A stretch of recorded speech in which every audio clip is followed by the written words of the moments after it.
Something isn't adding up. This wild exchange you offer us. I gave my worst, you gave your blood. Seems hard to believe. You're telling me you chose the cross. You're telling me I'm worth that much.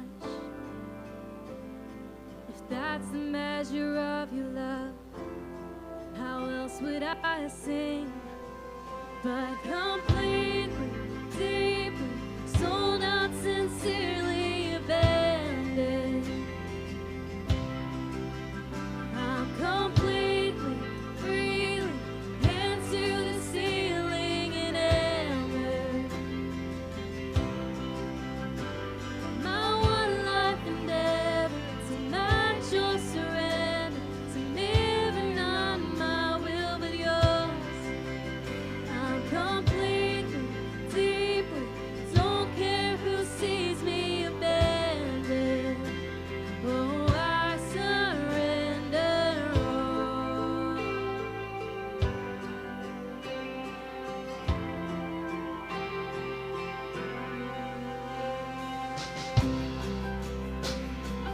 I just can't get over it. What kind of self-control is this? Had angels at your fingertips. On the cross you remain. I can't repay that kind of love, but I can praise with everything I've got.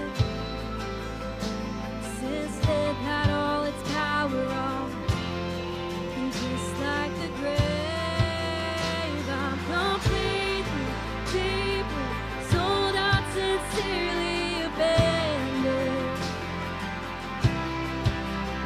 I'm completely, freely, hands to the ceiling and enamored. My one life endeavor to match your surrender, to live and not my will but yours. I'm completely, deeply, don't care who sees me abandoned. Oh, I surrender all.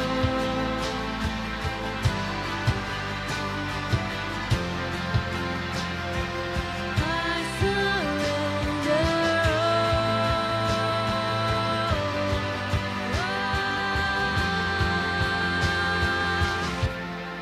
The whole of my heart, the best of my soul, each phase in my life, each breath in my lungs, consider it yours, Lord. Consider it yours, Lord. The failures I have, the victories I don't, the battles I fight, each crown that I hold, consider it yours, Lord. Consider it yours, Lord. All the glory forever, the grave that you won, the praise of the heavens, the kingdom to come. Consider it yours, Lord. Consider it yours.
battle belongs to you. Every fear I lay at your feet. I'll sing through the night. Oh God, the battle belongs to you.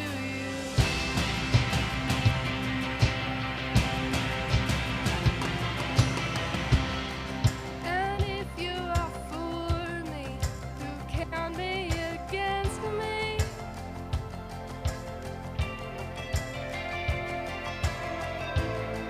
For Jesus, there's nothing impossible for you. When all I see are the ashes, you see the beauty.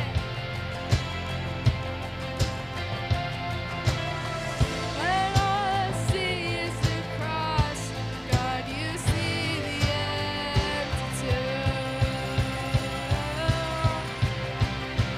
When I'll fight on my knees with my hands lifted high. Oh God, the battle belongs to you. Every fear I lay at your feet. I'll sing through the night. Oh God, the battle belongs to you. Almighty fortress, you go before us.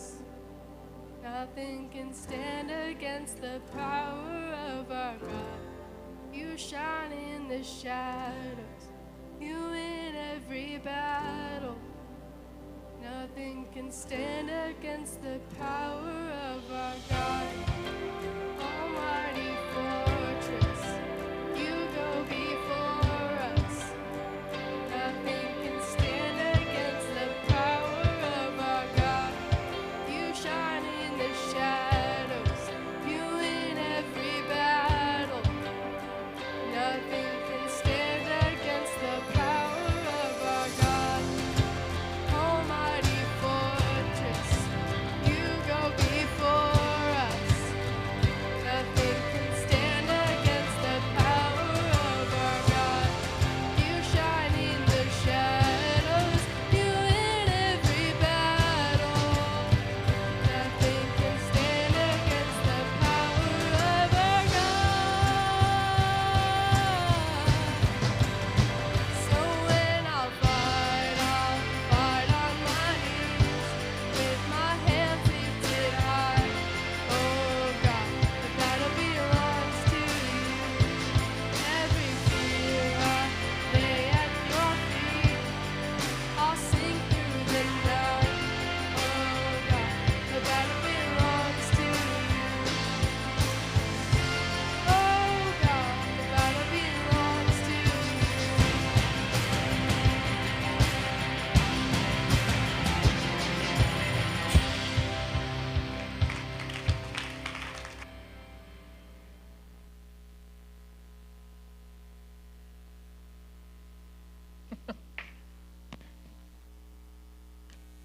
Hey, Blue, you hold that for me.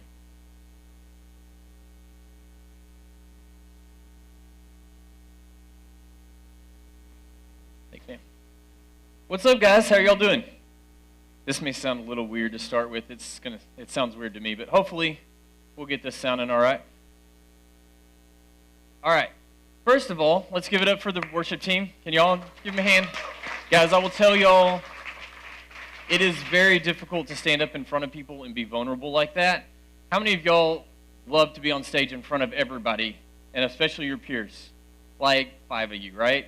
So hopefully you guys understand how hard that is to stand up in front of people and be like, I could totally mess up and blow it right now, but I'm willing to do that to stand up here and worship God and lead people doing that. So I hope you guys can appreciate that, because that's a huge thing, right? It is. It's a very big thing, and it's really cool that they're willing to do that. Most of you, how many of you guys know who I am? All right, that's most of you. Good, that's a good thing. If you come on Sunday mornings, if you have, some of you may be like, I've just seen you at the coffee bar or the snack bar over there. But some of you guys may have actually seen me on Sunday mornings. I do lead the worship for our church here at Greenwood on Sunday mornings. So hopefully you guys do come in there and worship with us. and you see me over there. But today, obviously, I'm not doing that. I get the opportunity to speak to you guys. And I'm going to be honest, I am much more comfortable with a guitar in my hand. Actually, so when I was in college, I was in speech class, and I was like, I do not want to get in front of people. How many of y'all love to give speeches in front of people? We kind of already, yeah. Okay, you don't count. You're weird. No, I'm just kidding. No. Megan, if y'all don't know, she's like in debate, and like she kills it, and she's awesome. And so, that was not me. I'm like, I do not want to stand up in front of people and talk, right? And so I actually had to give a speech. So the teacher's like, you can stand up and you can talk over anything you want, but you have to use a prop, and it has to be this song. And I'm like, I can use any prop? She's like, yes. So I did my speech over music and stood up there and played the guitar the entire time I sang and used that as my prop because that was my comfort, right? I don't have that today, but that's all right. So real quick before we get going, I'm human, right? We all make mistakes, me especially. And if I just speak, I don't feel it has power. I don't feel it means anything. But if I allow God to speak through me, that's where the power's at. Because here's the thing, I can say words, but God can take what I have to say, and he can use it to speak directly to you with whatever you're going through in life right now. So let's stop, let's pray real quick, and then we're going to get into it. God, I come to you tonight. I thank you for these guys that are here tonight. I thank you for everybody that just came in and walked through these doors or is watching online. And God, I ask that right now you speak to their hearts. God, you use me. Let me speak only the words you want me to speak, nothing more, nothing less. God, work through tonight, and man, you have control. Love you. Amen. All right, guys. So, who can tell me what have we been talking about? What has the sermon series been on so far? Drift. Very good. Y'all are listening. All right. So, what are some things about drifting like that y'all have discussed so far? Like, kind of give me an idea where this has been going. Okay, we're on a great start. So, is drifting like a fast thing? Is it a slow thing? What is it? Slow, right? So it's not like a power turn where we hit the gas and go. That's not actually, we're not actually drifting. Drifting is kind of slowly fading off, right? So, I actually wanted to talk to you guys about this because I'm excited to talk to you guys because this is something that really hits me close to home. Because when I was your age, man, this what I'm going to talk about tonight was very applicable to me. Okay? This was me when I was your age. This is something I needed to hear. And I hope you guys will listen. Because if you will, God can use it to bring life and maybe help you guys be better people than I was when I was your age, okay? So, when we talk about drifting, first thing that comes to my mind is like in the water, right? So how many of you people are beach people? Really? Y'all don't like the beach? Or y'all just not paying attention? Let's try it again. How many of y'all like the beach? Okay, a few more people were listening that time. The rest of you, maybe not, right? But how many of y'all have ever been to the beach? Swam in the ocean, right? Okay, so at least this will make a little bit of a sense. All right, so when I think of drifting, I think of when I go to the beach, and I'm just sitting back. And have y'all ever been out in the beach? And like, there's two different types of people. Like, we go to the beach, and my wife, that's my wife back there, everybody. Wave and say hi. Yes, right there. We go to the beach. She likes to lay on a beach chair and suntan and read a book and do nothing. Me, I'm not a do-nothing guy. I am like, get me in the water, and I'm going to jump in the waves and let them smash me in the head and knock me under, and I think it's fun, and I'll do that for 6 hours straight and think it's great and burn to a crisp and do it the next day, right? That's me. I love it. She will go out there and be like, splash some water, sand. Okay, I'm laying back down. Like, no, I'm just staying out there, right? But if you've ever been on an inner tube in the ocean, like, you can lay there, and I mean, this is basically every trip I've taken. Like, we take an inner tube out there, and we're like, and you just get out there and you float, and you're like, oh, okay, this is nice, and the waves are doing this when they don't dump you off if it's not a big wave day. And next thing you know, You look up and you're like, where's my people? Wait, where's my hotel? And you start looking and you're like, how did it get down there? It was not the hotel. Just gonna break this for you.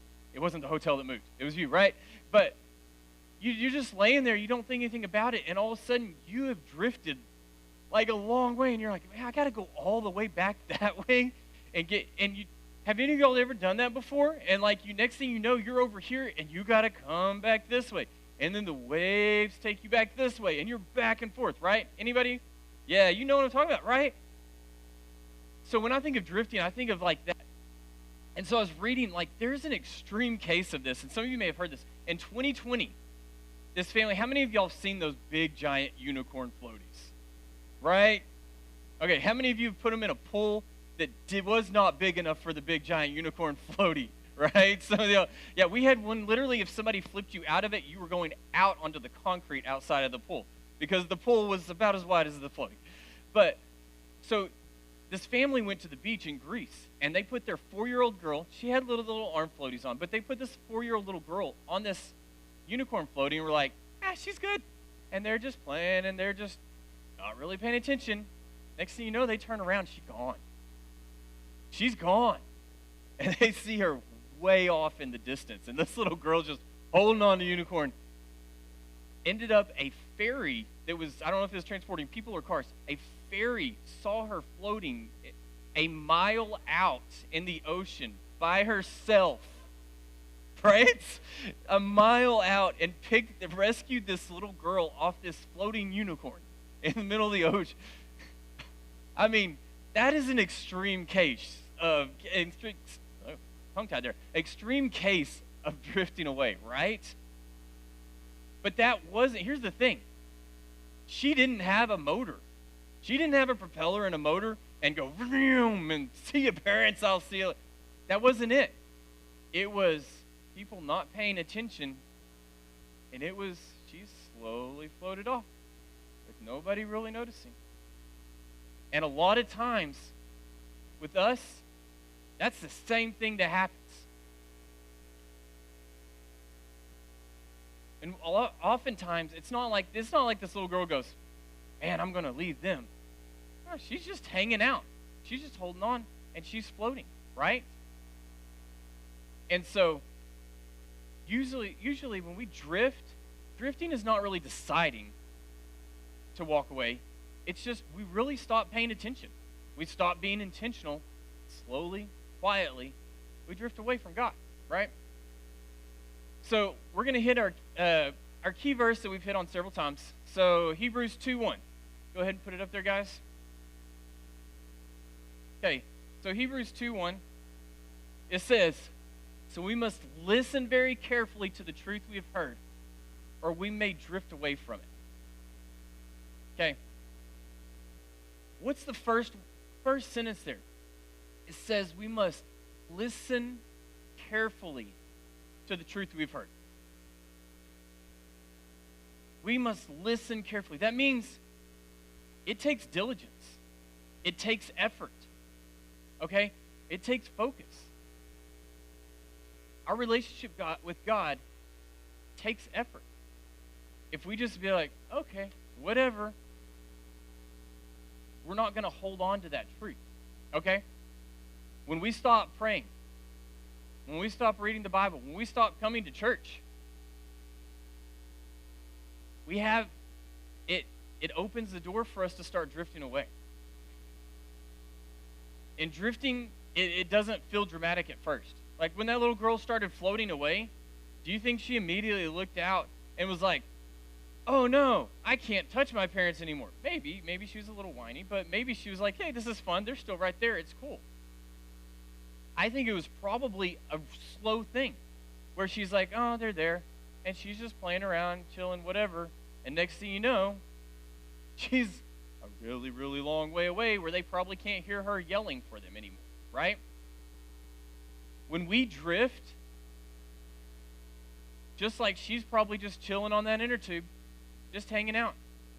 It feels casual. It feels normal, right? It's not a dramatic thing. But slowly, when we fade, our heart grows cold. And we get accustomed to things that aren't of God. And when we start doing that, our mind starts changing. And our heart starts changing. Okay? And I'm gonna come at you on some things tonight. I'm just leveling with you, right? And if you guys know me, some of you guys, have been to camp with me, stayed in the dorm, right? Stayed in the cabin with me. You know I'm gonna shoot straight and just tell you like what I think, right? That's how it's gonna be tonight. I'm gonna step on some toes, but that's okay because we can grow from that and we can learn from that. And I'm doing it because I love you guys and I care for you guys, every one of you. So the things I tell you tonight are things that I dealt with too. Things that I hear and see you guys dealing with. But it's things that are important. When we start drifting away from God, we kind of what we call sear our conscience. We kind of get numb to things that we shouldn't get numb to. We get numb to sin. And we go, we start saying things like, everybody does it. It's not that big of a deal. Start saying things like, dude, it's just a song. I just listen to it. Dude, it's just a scene in a movie. They're not real people. It's not that big of a deal. Listen, it was just an online post. Doesn't mean anything. I wouldn't actually say it to their face.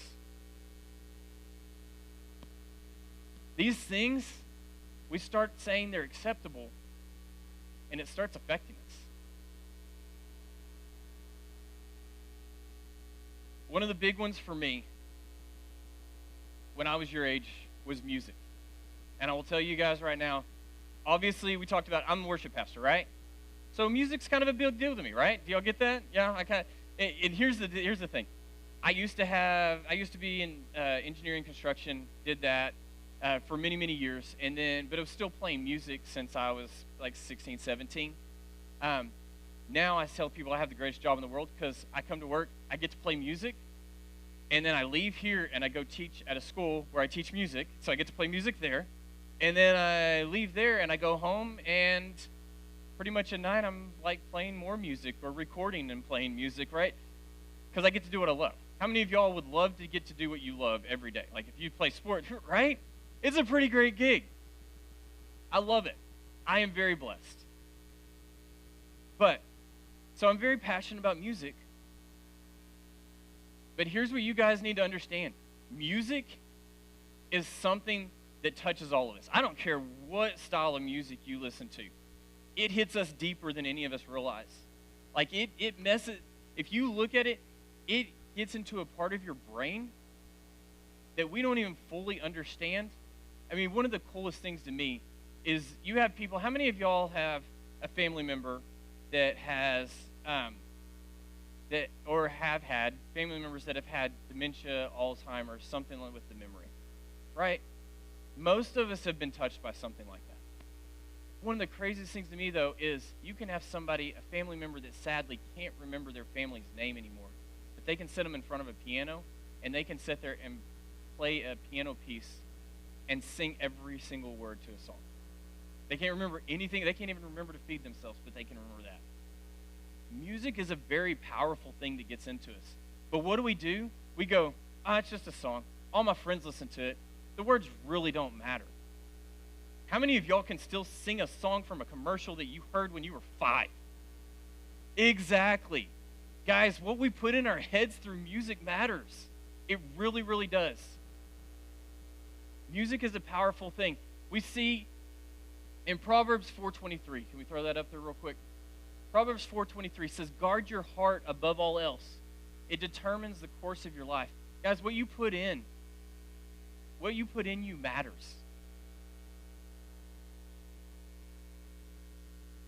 And you guys, I'm telling you right now, like, some of the stuff that is considered acceptable now for you guys to listen to, it's shocking to me. And I mean, there was song that came on the radio the other day, and I was like, "Are you kidding me?" Like it was for the sexual content that was included in that song that was played publicly on the radio, for them to try to tell you guys that that's normal, that that's normal in a relationship, that that's okay. I mean, I feel for you guys because that's not truth, and it's not real, and it puts pressure on you guys that shouldn't be there. I know for me, one of the biggest things I struggled with when I was in high school was my language. Okay? So there was a point, and I've shared my testimony, is I played church. When I was your age and I was sitting right there, I played church. I was at church every Sunday. I knew God. I had a relationship. I was saved. But at that point I decided I cared more about what people thought of me than what God thought of me. And so I did all the things, and I chased all the stuff, and I was miserable. And I very, very distinctly remember driving around the courthouse here in Weatherford, and I was at the end of my rope. And I was like, God, I'm miserable. I can't take this anymore. I give up. And I would like to say I was like, all right, God, I'm yours, and everything was great. It was more of one of these, all right, God, I'm miserable. I'll try it your way. We'll see what happens. Right? It wasn't this great story, like grand moment, but it was the turning point for my story. And it was, all right, God, I'm gonna give this to you. Let's see what happens. And from that moment, God started changing me. But one of the first things He did was, the words you use, they're not good. Let's look at Ephesians. There's a couple verses on this, and this hits me hard, right? Because this was me. Ephesians 4:29. Somebody read that. I want one of you guys to read that. Somebody read that out loud. While I take a drink. Ephesians 4:29. Go ahead, say it loud.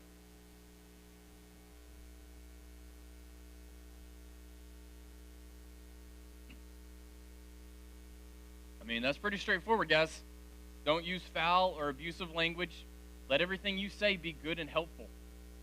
Somebody else read James 3-8. So while y'all are looking that up, James 3, 8-10. This is where James is talking about the tongue. And he's saying, man, your tongue can set the world on fire in a bad way. Right? It can cause a lot of problems for you. So, does anybody have it? James 3:8. Almost there. Y'all, I can believe in you. You can do this. All right. Who's got this? There you go. Go ahead. Read it loud.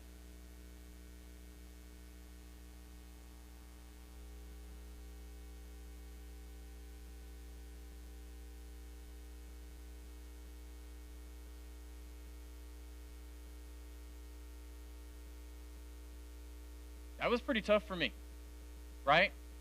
It says right there, what does it say? Talking about our tongue. Sometimes it praises God, praises our Lord and Father, and then it curses men who have been made in His likeness. Blessings and cursings should not come out of the same mouth. If we're following God, if we're trying to follow Him, our language and how we talk to people matters. And so I was like, God, how do I stop this?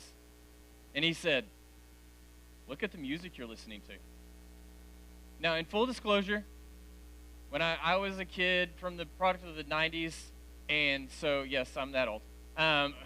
So that was right when the whole grunge scene happened, and it's pretty cool, actually, to see some of that music's coming back. Like Nirvana, Pearl Jam, all that. That was when I was, that was hitting right there when I was, and so I got into that and Metallica, and then I went full force into the heavy metal, the screamo stuff, and I had the skater hair that came down to here, had the center part like Kurt Cobain, and had the skater hair down to here, so I just sit there and headbang. Yeah, it was a thing, with the baggy jeans and all the black. Yeah, it was a thing. So it was, yeah. My daughter's over here going, ugh. But what that brought, and it can be that way in any genre of music, but it definitely was in that. The language in some of the songs I listened to and the content of the songs was affecting my head. And what happens, guys, when we put it in, when we put too much in, it's going to come out. Just telling you, it is. So what did it do? I said, God, why can I not stop talking like this? He's like, get rid of the music. Now, back then, I'm going to date myself. We did not have streaming. We had CDs. We had books and books of CDs. So what did I have to do? I threw away some of my CDs, right? So then it kept going, though, and it got better, but I was still struggling. And God said, okay, what movies are you watching? Oh, come on. I can't not go to the movies with my friends. God's like, I didn't say that, but what movies are you watching? What do you put in your head? Guys, the more we put it in, the more it affects us. I get it. I've got Netflix. I try to watch a movie. I turn it on. Good night. They like to use some words on some of these movies. And I don't make it through it because I'm like, I don't like to put this in. Because you know what? It starts running in my head during the day. Something happens, I get mad. It starts running in my head. Is that when we say, is that what we would say is good and pleasing to God? No, it's not. And and beyond just that, with the movies you guys watch, the sexual content in a lot of these movies is gotten to the point it's not appropriate for you guys to watch these movies either. I'm just straight up going to be real with you because, like I said, I've got Netflix too. I'm sitting there watching it. And something comes on and I'm like, you've got to turn these things off, guys. You put it in, Satan's going to take that and use it as an opportunity. Okay? One of the things, I'm going to go ahead and hit Psalms 101:3. I'm just going to show you that because I don't want you to take these are not my words. These are things from the Bible where it says, I will refuse to look at anything vile and vulgar. I hate all who deal crookedly and will have nothing to do with them. Guys, if we're trying to follow God, don't be looking at that stuff. Don't be pursuing that stuff. See, what happens is when we start drifting, our words change. Our minds change. What we think about, what we pursue. If we're not chasing after God, we're not pursuing Him, we start to change. And we start to make these things acceptable. And then one thing that I didn't have to deal with, thankfully, but you guys do, is social media. I'll be honest, I am glad there was not social media around because it did a lot of dumb stuff and it would have been video recorded knowing my friends and it would still be out there today and that would have been really, really bad because I was really, really dumb. How many of y'all done really dumb stuff? Listen, you're all teenagers. If you don't have your hand up right now, okay, thank you, okay. We've all done dumb stuff, right? But I'm not really talking about the dumb stuff here. That was just a sidebar to say I'm glad there wasn't social media. But another reason I'm glad there wasn't social media is because there's some hardships that come with that. There's a lot of temptation there for you guys. But with social media, one of the easiest ways to drift with what you scroll, with what your feed is. I mean, there's probably, I see some of you on your phones right now. Hopefully you guys are not sitting there scrolling on social media right now, right? Yeah, I got a couple of looks on that one, so I think a couple of you were. But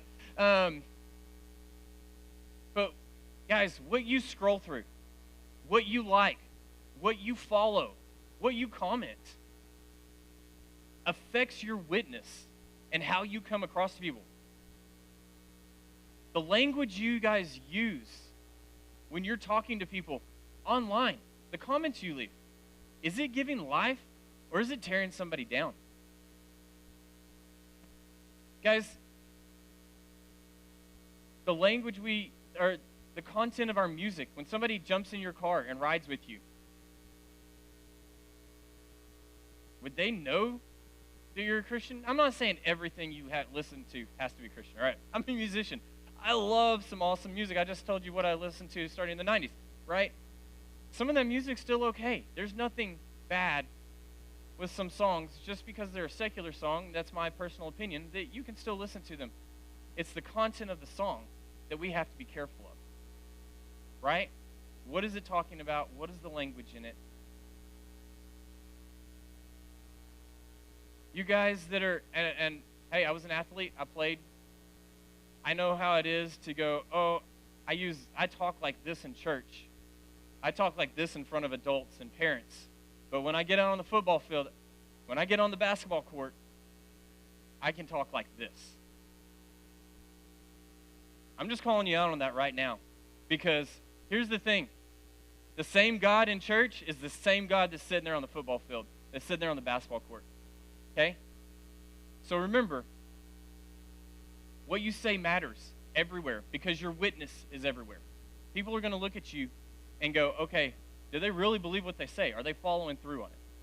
I did not in high school. It wasn't until God took me and turned me around and that I said, all right, God, I'm going to try it your way, that things changed. And I will say, guys, too, just because this is huge, every study shows it, your generation, pornography is at your fingertips, readily available to you. Hopefully your parents have put some kind of protection up there. But guys, it's there and it's a temptation for everybody.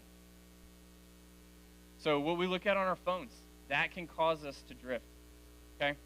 Now, when we talk about drifting with Christianity, we talk about drifting in an ocean. You're going wherever the current takes you, right? But when we're talking about Christianity, we don't drift. We don't see where we drift towards God, right? Typically, we are drifting. When it's talking about drifting, it's pulling us away from God. Drifting takes you away from your purpose. Drifting takes you away from joy. Drifting takes you away from peace. Drifting takes you away from what God called you to be. I just wish I had found that sooner, because in my story, when I was chasing all those other things, I wasn't happy. I didn't have joy. I was miserable. I'm going to be honest with you. But it's because I was chasing everything except what God wanted for me. I was trying to find fulfillment in other people. I was trying to find fulfillment in their opinions of me. That's not what matters. But the good news is, you can always come back. If we've drifted, we can always come back. And I want you guys to hear this. If you have a note, this is important. If you're taking notes, this is important. If you've drifted, God never moves. We do. And he's always there to welcome us back. We see in Malachi 3:7, he says, how can we return when we have, or he says, how can we return when we have never gone away? So we look at Malachi 3:7. It says, ever since the days of your ancestors, you have scorned my decree and failed to obey them. Now return to me, and I will return to you, says the Lord of heaven's army. Man, that's powerful. And I hope you guys get that. That God says, man, just come back. I love you. I'm here for you. Just come back. So, how do we stop drifting? If, let's say we've moved away from God, and I'm sitting there, and you haven't just totally ignored me tonight, and some of you have. It's okay. I love you anyways. But let's say you haven't totally ignored me tonight, and you're like, okay. And, and even if you haven't, maybe you're like, yeah, I get what you're saying. I don't really care. I like where I'm at. Okay, you haven't hit that point where you're ready to turn. But some of you are like, all right, I get it. And you're right. You're probably right. I have gone away from God. So what do? There's 4 things, all right? 4 things. First thing is I want you to check your direction. When we're drifting, are you moving right now? Are you moving towards God or away from God?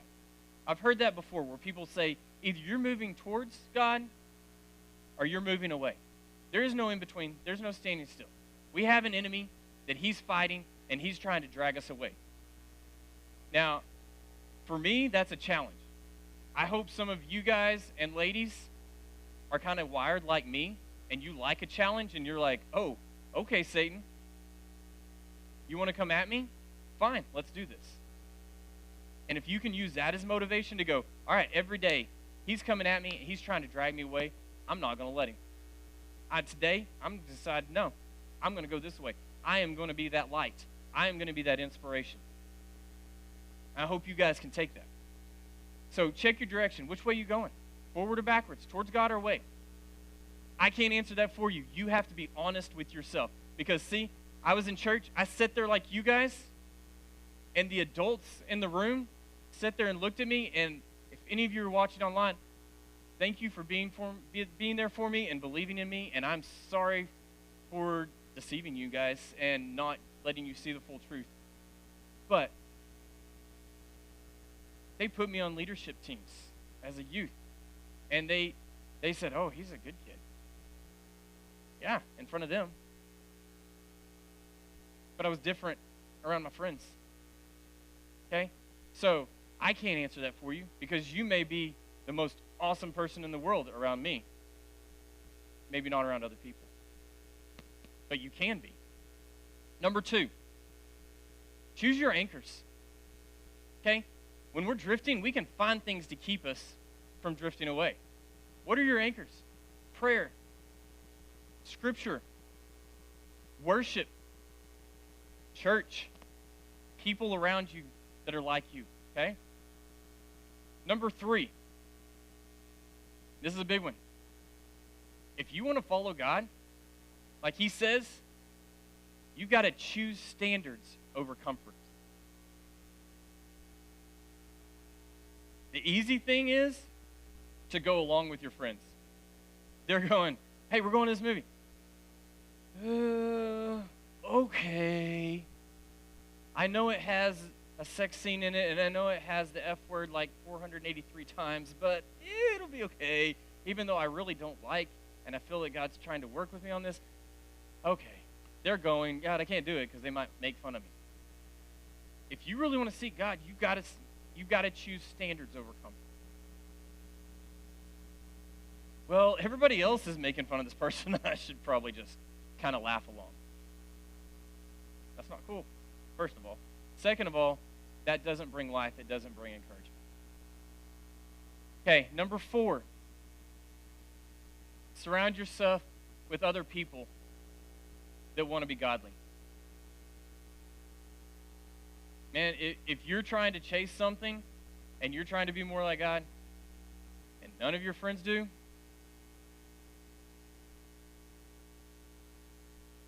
it's just going to have to, again, we go back to number 3, choose standards over comfort. I will say my senior year in high school, when I finally made that decision and I said, okay, God, I'm going to do things your way. My senior year in high school was one of the worst years I've ever had in my life. It was absolutely miserable. Because all the friends that I'd had all the way through high school, when I said, no, I'm not going to go do these things, no, I'm not going to participate in that with you, no, I'm not going to do that anymore, they dropped me. They're like, okay, see ya. It was a pretty rough year. Wouldn't trade it for a thing because I started relying on God instead of them for my joy. I started relying on God instead of them for my peace. I started relying on God instead of them for my worth. And it changed my life. And all of a sudden I found joy, I found happiness, I found peace, I found who I was supposed to be, my purpose.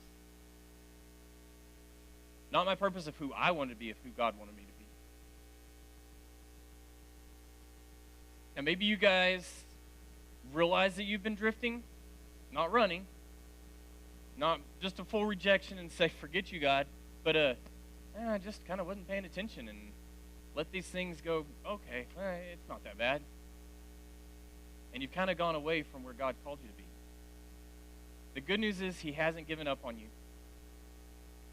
And he's calling you back. James 4:8 says, come close to God, and God will come close to you. You don't have to keep drifting. You can take those 4 things, and you can refocus, you can recommit, and realign your heart to pursue him. You know, just like I told you guys, you know, I had to make that choice. I had to come to, and for me, I came to that point where I was like, this is not working. Life's got to be better than this. And it was. I mean, there's a way better life. I'm telling you right now. But some of you sitting out there you're like, I don't have a clue what you're talking about.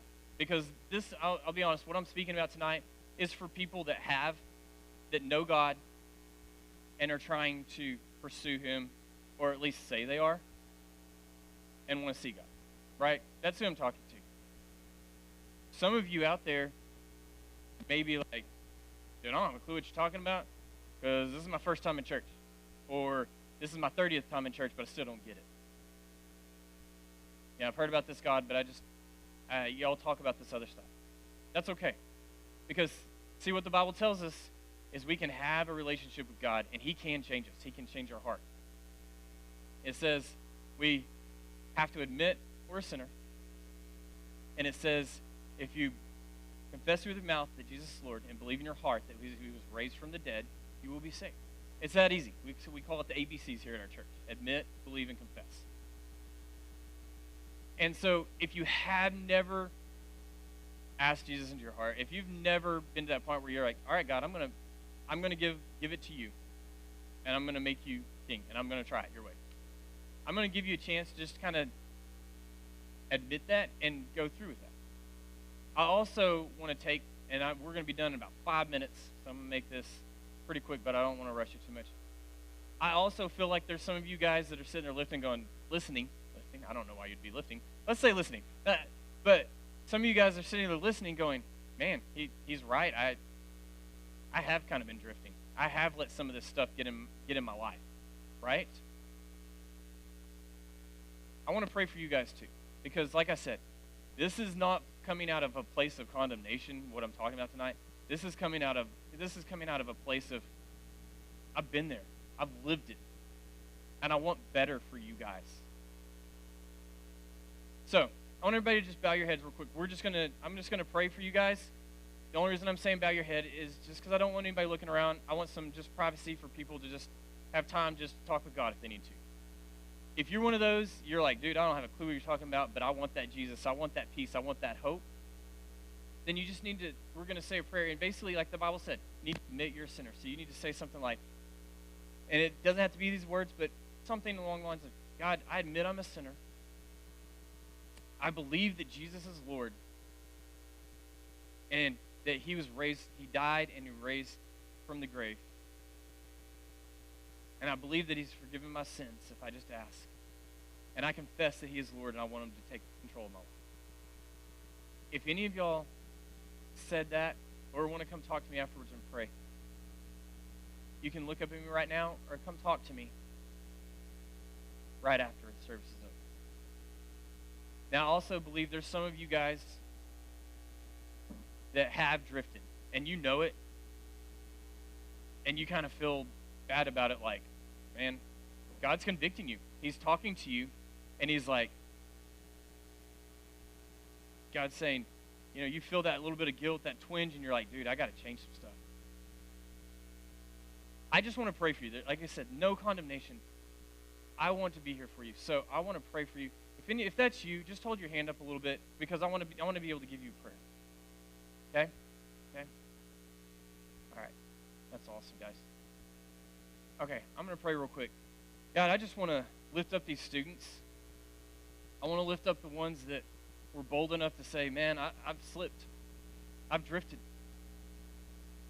And they're willing to admit that and realize that and seek to come to know you better. So God, I pray for strength. I pray for wisdom.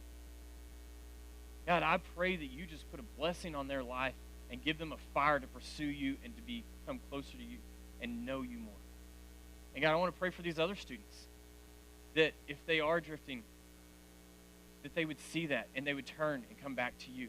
God, and the ones that are standing strong, that you would continue to embolden them and drive them to become even closer to you.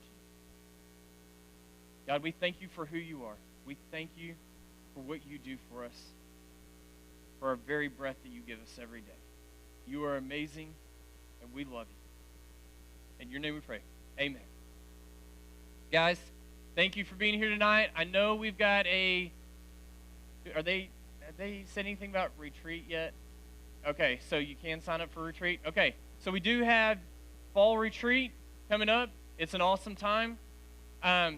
So sign up for that. Get with somebody that knows how to do that, and there you go. You guys are good. Y'all have a